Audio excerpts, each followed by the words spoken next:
भारतीय जनता पक्षानं आणि महायुतीनं आदरणीय धैर्यशील कदम यांना उमेदवारी दिलेली आहे आणि मला वाटतंय आम्ही सगळेच जण उमेदवारी अर्ज भरायला आलो आहे आणि दोन्ही जिल्ह्याची परिस्थिती बघता ही निवडणूक महायुतीचा उमेदवार म्हणून एकतर्फी होईल अशा पद्धतीची परिस्थिती आहे। त्यामुळं नक्की सांगली आणि सातारा या स्थानिक स्वराज्य संस्थेच्या मतदारसंघामध्ये महायुतीचा उमेदवार मोठ्या फरकाने विजयी होईल। काही नाराजी नाट्य आहे, शिवसेना नाराज आहे असं दिसतंय। तानाजी पाटील यांनी काल अर्ज भरलाय शिवसेनेच्या। अरे बाबा, कुणी अर्ज भरला हा विषय आता खूप महत्त्वाचा नाही। जर महायुतीतल्या आमच्या घटक पक्षाचा अर्ज असेल तर आम्ही चर्चा होईल आणि अर्ज मागं घेतील। त्यांनी जो अर्ज भरला तो जागा वाटप व्हायच्या अगोदर भरलेला आहे, आता जागा वाटप झालेलं आहे आणि आता जागा वाटप झाल्यानंतर महायुतीचा घटक पक्ष म्हणून शिवसेनेचा अर्ज मागं घेतला जाईल आणि ही निवडणूक महायुती म्हणून आणि महायुतीच्या बाहेरचे आमचे सगळे मित्र म्हणून, म्हणजे इथं सांगलीतही आमचे खूप मित्र आहेत महायुतीच्या बाहेरचे आणि साताऱ्यात आहेतच आहेत, आम्ही सगळे मिळून खूप ताकदीनं निवडणूक करू। आम्ही खात्रीनं सांगतो की आम्ही साधारण 75% मतं घेऊन विजयी होऊ। शंभूराज देसाईंची नाराजी दूर करणार का? कारण सोलापूरमध्ये जे का आपलं प्रकरण झालं होतं त्यात ते थोडे नाराज होते, त्यामुळे आत्ताच्या या निवडणुकीमध्ये नाराजी दूर करेल। आदरणीय शंभूराजे आणि आम्ही सगळेजण जवळचे मित्र आहोत, आम्ही मंत्रिमंडळातले सहकारी आहोत आणि आमचं खूप चांगलं कोऑर्डिनेशन आहे। काही राजकारणामध्ये प्रत्येकजण आपापल्या पक्षाचं काम करत असताना कधीतरी एकमेकाची मनं दुखावली जातात, परंतु तो काही अंतिम विषय नसतो।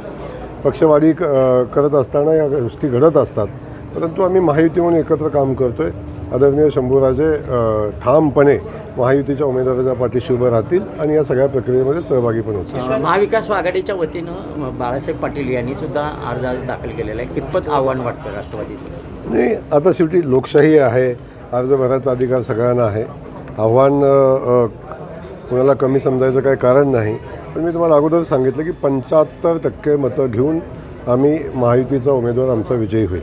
शेखर गोरे नाराज आहेत असं सोशल मीडियावर सातत्यानं चालू आहे, तर काय?